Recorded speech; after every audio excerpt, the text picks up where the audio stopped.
This week on Sister Wives, Janelle goes into the family's financial situation, Cody's kids head back to school, Mary dresses for the group she wished she could be a part of, and we finally get to witness the season teaser. Man, just the knife in the kidneys! Hello and welcome to Reality Recap, where I recap all of the trashiest reality shows. If you're new here, my name is Heather. I have a degree in psychology, and it's through that lens that I watch these shows and make my comments. Of course, I've never met with any of these people one-on-one, so everything that I state is simply an opinion. My channel is a little bit of education and a whole lot of snark. So Christine's got the five of us gathered together. Her house is under contract, it's being sold, and she has just told us that she's moving in a week. A year ago when I looked at mine and Cody's relationship and just really felt like I couldn't stay, but I hadn't quite decided to move and to leave. And I looked at our relationship, how I was, and I just got to thinking, it's not a relationship I would wish on any friend of mine. I don't know about you guys, but I'm so excited she's leaving, and I am so ready to not have these meetings anymore. But you said you didn't want to be married to me anymore when we were talking about moving to Utah. So I haven't met with Cody, but he does seem like a narcissist, and it's typical for narcissists to twist information. So Christine just said that she wasn't happy in the relationship, and he's going back and he's saying, no, it's because you want to move to Utah. That's why you're leaving. That conversation, I thought, my interpretation of the conversation was at the end of the conversation, I thought that you might be on team we can move.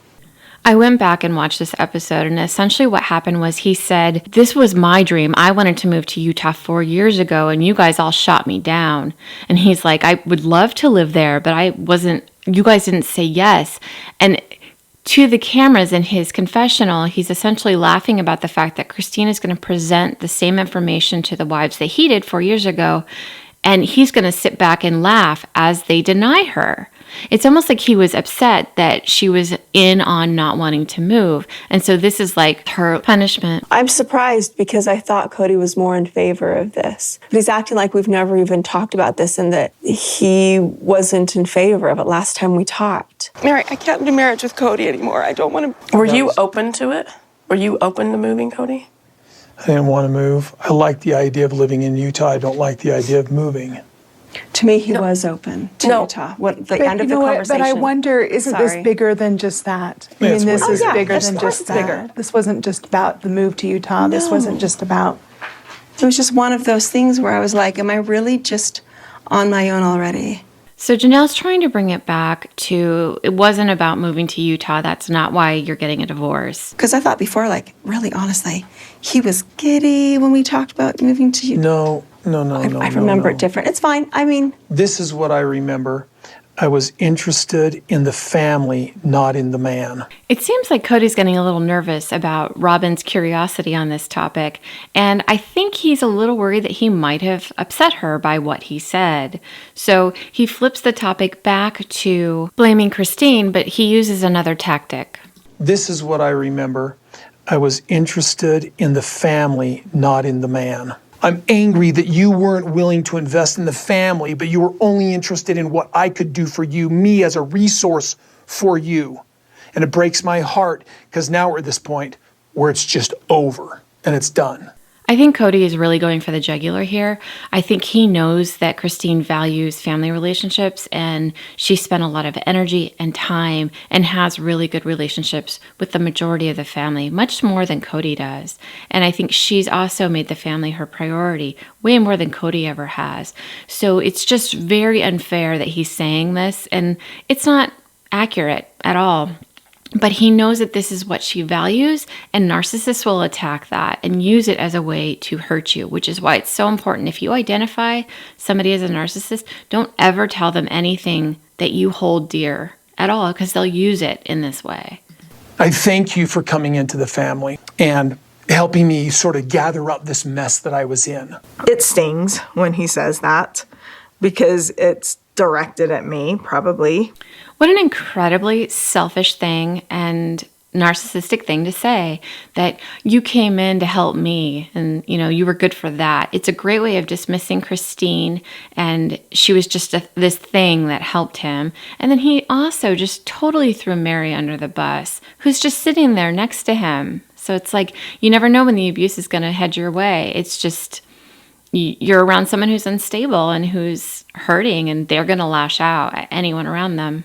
You know, when Janelle came into the family, I was jealous. I was sad because I didn't have the time with him that I had had prior. You know, I was young. I was not yet fully mature, nor was he or her, you know. And I mean, we're dealing with a lot of new situations. And so he's like, oh, let's get Christine and come and save the day, you know, and that stings. Yeah, he intends to hurt you. That's kind of what he's doing. I also thank you for ripping off the Band-Aid so quickly, because it was never going to work if it all had to be about me, as you had always indicated it wasn't. I think that's a low blow. I think she was about the family. She's been about the family. She's been about the kids. And she needed more of a relationship with him. You know, I think there's a point where you stick around and you try to make it work, and then there's a point where it just doesn't work anymore. And why be miserable for years, decades? I'm really happy that Christine has Janelle to kind of stick up for her. I worry so much about Janelle, though, and things are going to turn on her. She's totally outnumbered, and everybody's so distorted and really dysfunctional. And she's a very strong person, and I think she knows what's what. But I also think that would be a really uncomfortable situation to be in. You came into our lives. You did us a favor. You're leaving. I almost feel like it's a favor, too. But I don't know, because I'm still upset, because I'm trying to figure this out. So... Don't word it. Just think about what I said. No. Soak in that.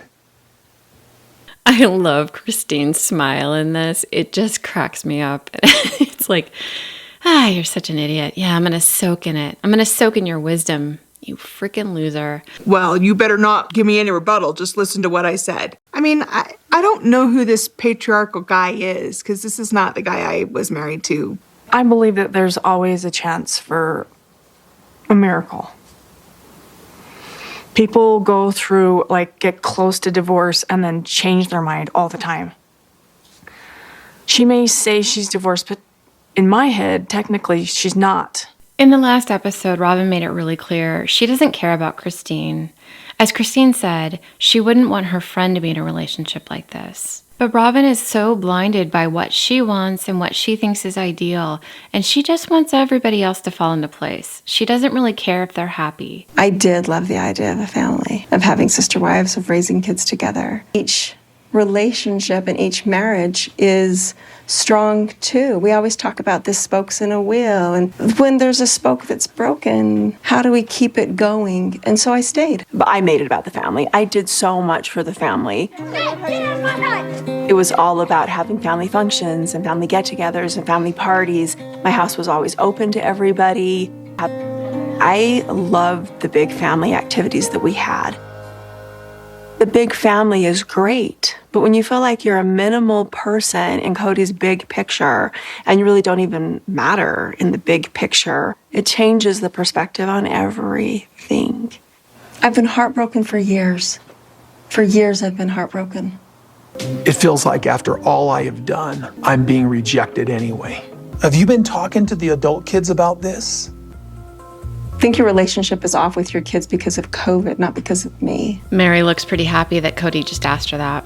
I cannot figure out why I'm so angry. You disguise it, but it's grief. I feel like an investor who poured everything, that he had into something and then, it just didn't work. In our marriage, I was putting so much effort. I was holding her hand. I was kissing her. Well, I wasn't in love. I was doing it as my duty as a husband. Right, and then you stopped and now she's leaving, because that's how that works. It's not the breakup of two people. It's the breakup of a family. Hate to break it to you, Cody, but the majority of the family, including your own children, like Christine way more than they like you. So she's not going to have a severed relationship with those kids. Is it too much of a shock? Has anybody else got anything to say, or is it just... Cody's trying to get the mean girls to tackle Christine. Let's see if it works. You have a look on your face like you know the whole world, but you're not going to say something. What? You look like the bird that ate the mouse. What do you think I have to say? I love this moment. It is so cringy. He's inviting her to come and come and beat up on Christine with me, Mary. And she's just like, I am not having any part of that. Totally called out. I feel so bad for her because she's going to pay for this, but her laughing in his face is hilarious. Really not my business to say. I know her. She's leaking emotionally. It drives me nuts normally, but now I'm like looking forward to sort of be supportive. Really, I feel like I'm swimming in some really deep water and I'm looking for somebody to throw me a life raft here. It makes me really happy that the person that he's turned his back on this whole time and he's now turning to and asking for help, she's like, yeah, it's not my business. That makes me very happy. He deserves that, definitely. I'm the only one saying something? You're not the only one that's saying something. Look at him openly pleading for people to plead his case for him and to attack Christine because he's the one who's being wronged here. It's a strange world to be going through a divorce, I guess, while you're married to somebody who's loyal and loving. Oh, she's leaving you, and this one's on her way out too. And I guarantee you, if you treated Robin a quarter of the way you treat Christine, Mary, or Janelle, she'd be gone too. She, with me, is being rejected. Done with a lot of anger. So Cody pleaded for someone to speak, so I guess Robin's gonna start crying and say her piece. Something amazing is about to happen. Cody is not very smart, and he displays this time and time again, and he's about to do it again. He's about to dig himself in this hole. But that's how self-centered he is. The interesting thing about what he says is it tells us how he's feeling about where he is in his life and how trapped he feels. Plural marriage isn't easy, and on a bad day, you can feel trapped in it. And she's getting out of the lobster bucket. What? I'm in this really hard lifestyle, partly because of her. And it has been very, very hard, partly because of her. And she's just leaving now. Sounds like the guy who was trying to sell us all on polygamy has had a change of heart himself. It would be nice if he could just be mature and tell everybody that, instead of trying to drive them off by treating them poorly. So, okay, I guess I have a question.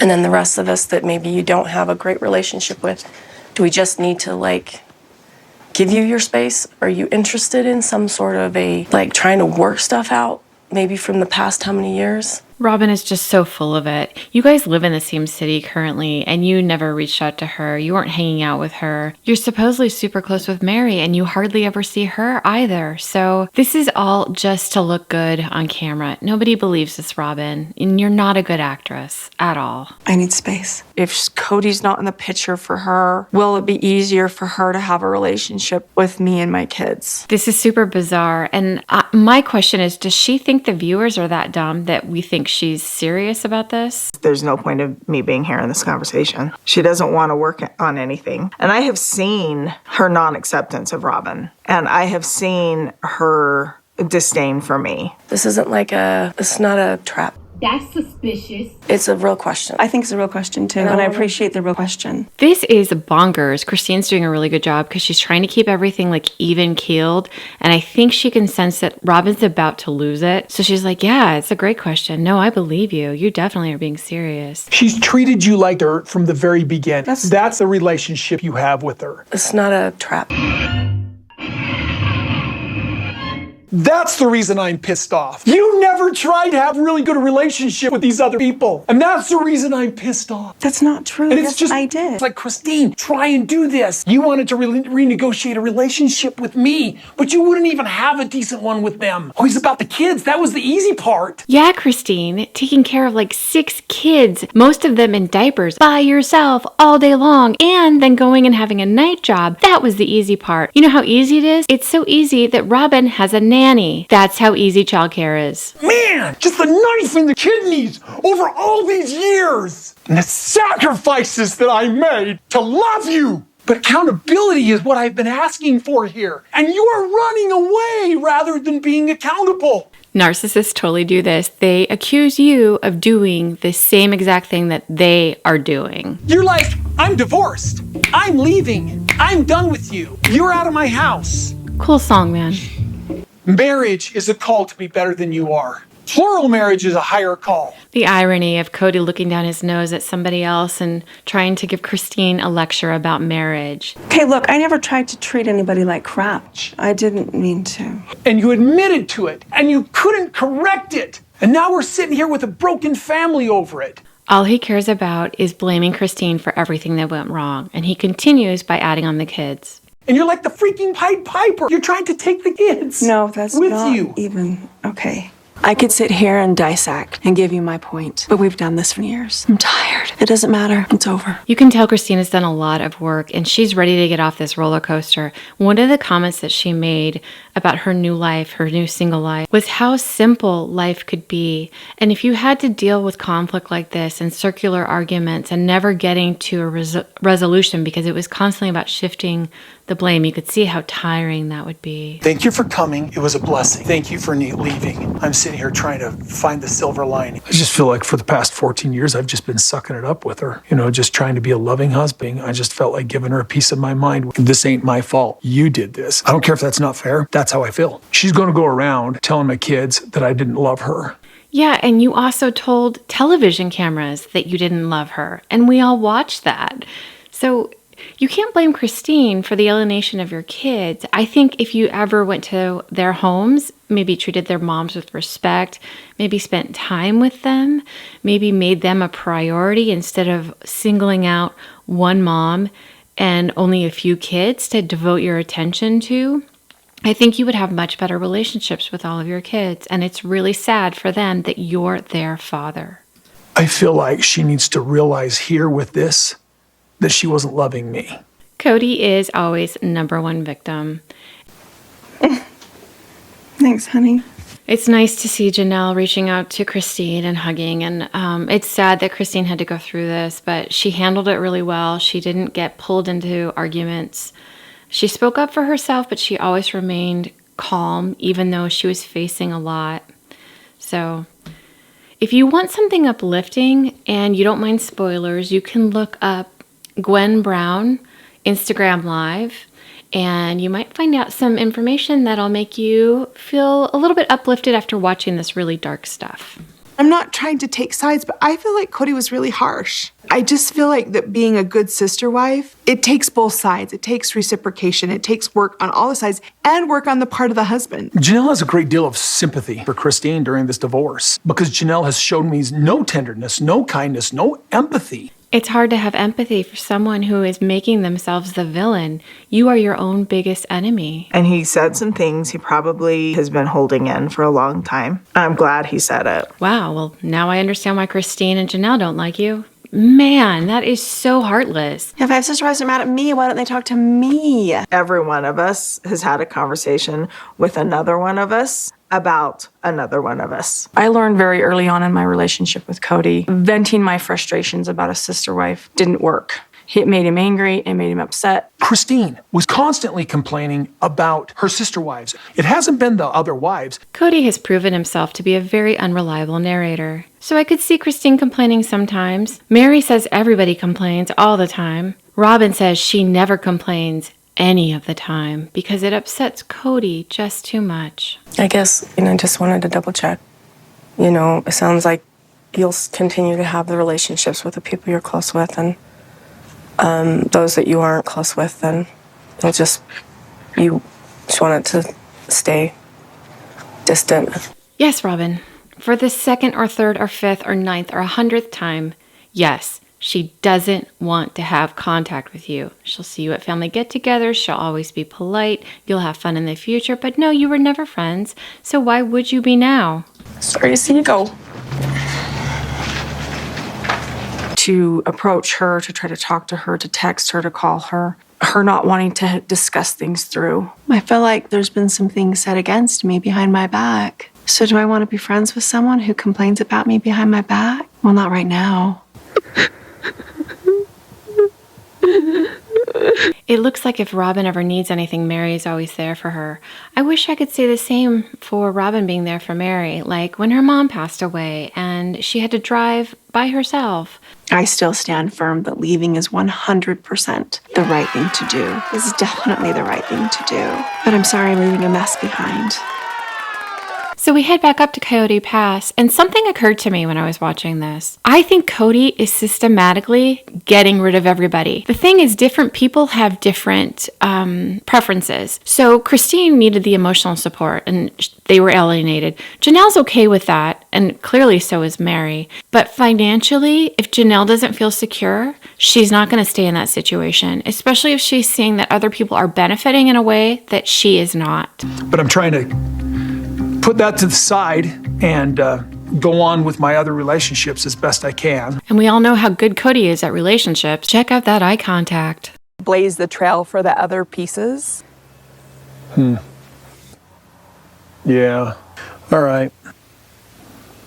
Have you guys ever heard of gray rocking? It's a technique that you use with abusers. So you act disinterested, you don't make eye contact, you don't ask them any questions. And it's really helpful for dealing with someone who kind of is abusive. And it's a way of acting so uninteresting that they get bored with you and they kind of go away. And it looks like he's gray rocking Janelle, which is crazy. I've gotten myself in a very stupid position as far as an independent woman. If I were to leave or want to leave right now, I would have no estate. I have nothing to leave to my kids.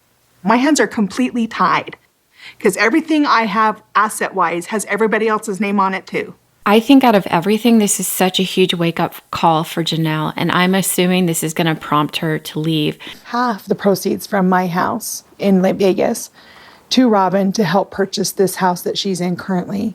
We also at that time pulled a lot of money from the joint family account to help get her into that house. We have a family account and the same amount of money is in it as when we bought Robin's house. And it was okay to deplete at that point to pay for Robin's house. And I'm like, we did for Robin, we did for Christine. Why can it not be my turn? Now we don't have the money. Janelle has always been the financial person in the relationship. She's always made sure that everything got paid. She always kind of kept track of the books and made sure that things were figured out. I believe her. And I also know Janelle is not someone who's going to put anyone else in a bad financial situation. She's very practical. So I don't believe Cody. I think he's lying. I think they do have the money. He just doesn't want to give it to her, which is really horrible abuse, financial abuse. And in order for her to start building on this land, we have to pay it off. That isn't true. In order for them to redivide all the lot lines, they have to pay it off before they can do that. But if she has her own plot, she could build on that plot and get it done faster. This is just a manufactured roadblock for Janelle that Cody has created. That we needed extra information, that we know that Cody is throwing up roadblocks. Let's go back to the family finances. Cody says there isn't enough in there. And then in his interview, he already knows what the solution is to helping Janelle get the land paid off. Of course, he says that's not even an option. But we can't pay off Coyote Pass by selling off a lot because we need to pay it off so that we can reconfigure it. But why? You have one less wife and you have 5 lots. So if you sold one off, you would still have a plot for your own house like you always wanted, and you could solve Janelle's problem. But he doesn't care about solving Janelle's problem. He is actively throwing up roadblocks. And here's another roadblock. I needed a place where I could actually nurture a relationship with Janelle and Savannah. And it's too late. We already have the RV. So roadblock Cody is going to not be around Janelle and Savannah, and the whole reason he's going to point to is because Janelle bought an RV. Again, this is what he wants, but he blames everybody else because he feels too guilty to say, I don't want to be with all of you anymore. This isn't working for me. So he's just going to run them all off one by one. Now we head to Robin's house where the kids are coming home from their first day of school. We did get a report from Ariela's teacher that there was a girl that was there that was shy and sad. And that Ari was very helpful, that she tried to hold her hand and help this other person. So even though Cody gives all of his attention and his time to Robin and her children, he is still limited by who he is. He just told us a story about Ariela consoling a classmate who was sad. She's a little girl that I'm actually very proud of. So this gives us an opportunity to talk about narcissism and how they treat their children. So it's very common for narcissists to create what's called a golden child. That is the child that is the apple of the narcissist's eye. This child does no wrong. It doesn't really matter what the child is doing. It's always seen through this veil of perfection and adoration. Typically, there is also not just a golden child, the child that the narcissist favors. There is also the black sheep or the scapegoat. And this is the child where all blame is attached. So this child can do no right and is constantly criticized and belittled and compared to the golden child. These roles also can swap. So you may have been the golden child and then you didn't do something the narcissist likes and then all of a sudden you become a scapegoat. It's a way for the narcissist to stay in control. Okay, so psychology rant is now officially over. If you're interested in learning more about narcissism and family structure and all that great stuff, I'd be happy to do a video on that. Once this season ends, I'll have some space and time to be able to do that. So please comment below if that's something of interest to you, or if there's another topic that you're interested in me talking about, let me know. So we're gonna head back and hear Ariela's version of what actually happened at school. Yeah, I was trying to be next to her so she couldn't feel lonely. Were you being too much of a pest? I was bothering her. You're bugging her? Oh, really? I'm so sorry. She kept running away from me. Why was she running away? Well, she was a tiny bit of engaged with someone, and she had a man, but he cut her off.